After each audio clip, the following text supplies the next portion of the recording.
The sky over Ohio was a pale gray, the kind that felt heavy even before the cold wind touched your skin. Morning traffic rolled steadily along the highway, engines humming in rhythm, tires hissing against asphalt still damp from the night's frost. To most people, it was just another weekday commute. On the shoulder of the road, near a bent guardrail and a faded mile marker, stood a woman and a child, nearly invisible to the world rushing past them. Emily Carter held her son's hand tightly, not because he might run, but because letting go felt terrifying. Her fingers were numb, her knuckles red. The thin jacket she wore had once been warm, years ago, before life began stripping things away one by one. Beside her stood Noah, 6 years old, too quiet for his age. His backpack, patched with tape, hung loosely from one shoulder. He watched the cars go by with a strange seriousness, as if counting them might make one stop. They had been standing there for over an hour. The argument from the night before replayed in Emily's mind like a broken record.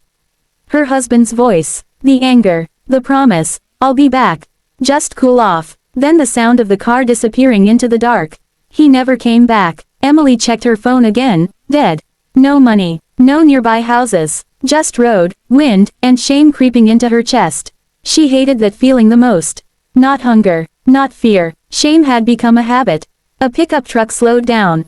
Emily's heart lifted, then sank as it sped away. Another car honked, not in concern, but irritation. A woman in a clean SUV glanced over, then quickly looked back to the road. Noah finally spoke. His voice was soft. "Mom, are we bad people?" Emily swallowed hard and knelt to his level, forcing a smile that cracked at the edges. "No, sweetheart, sometimes, people just don't see." She stood again, straightening her posture out of habit, as if looking strong might make the world kinder. But strength, she had learned, did not guarantee rescue. Across the lanes of traffic, a black luxury sedan slowed.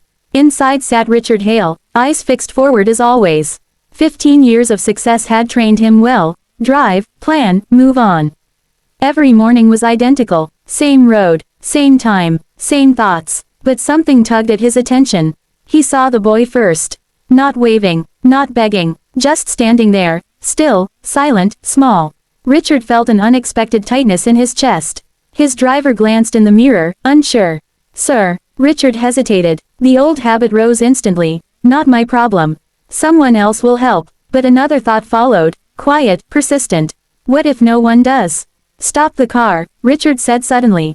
The sedan pulled over. Emily's body stiffened as she saw a man step out in an expensive coat.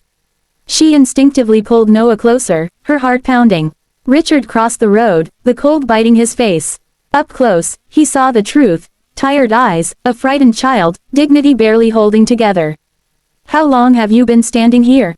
he asked gently. Emily's voice trembled. "Since morning." Richard looked at the endless stream of cars passing by, cars just like his. After a long silence, he spoke the words that would change everything. Warm air filled the car as the door closed behind Emily and Noah. For the first time that morning, Noah let out a small sigh, the kind children release when their bodies finally believe they are safe. He leaned against the seat, eyes fluttering, exhaustion overtaking fear. Emily sat upright, hands folded tightly in her lap. Everything felt unreal, the leather seats, the quiet hum of the engine, the absence of judgment.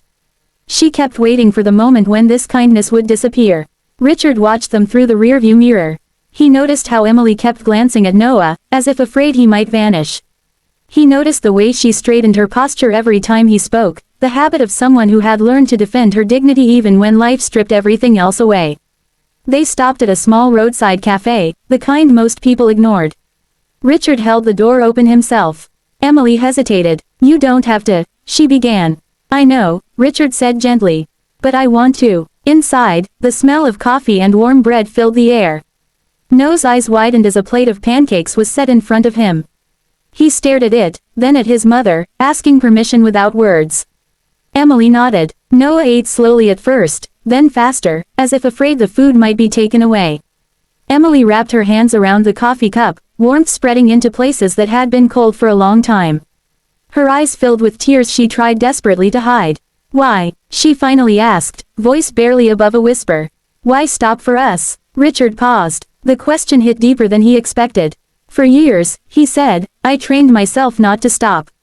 That was my habit. Success taught me to keep moving, ignore distractions, ignore pain, ignore people.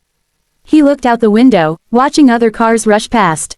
This morning, I almost drove by you. Same road, same excuse. He turned back, but I realized something terrifying. I had practiced indifference so long, it became normal. Emily listened, heart pounding. My father was a bus driver, Richard continued. He used to stop for everyone, even when it made him late. I thought he was weak. Now I know he was disciplined in kindness. Something shifted in Emily's chest. That day, Richard arranged a temporary apartment through a local foundation.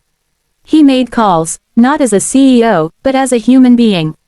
Emily was offered a job interview within a week. Noah was enrolled in a nearby school. But the greatest change happened quietly. Richard began stopping, not just that day, but every day after. He stopped listening only to profit. He stopped rushing past people. He stopped believing compassion was inefficient. Months later, Emily stood confidently behind a cafe counter, employed, steady, hopeful. Noah laughed freely now, his silence replaced with curiosity and dreams. Years passed. At a company charity event, a young teenager stepped onto the stage. Noah stood tall, voice clear. My mom taught me not to beg, he said. But one man taught me that help can come when someone breaks a habit. Richard felt tears blur his vision. In that moment, he understood the truth. Habits don't just build wealth. They build the kind of person we become. And sometimes, the bravest habit of all is stopping.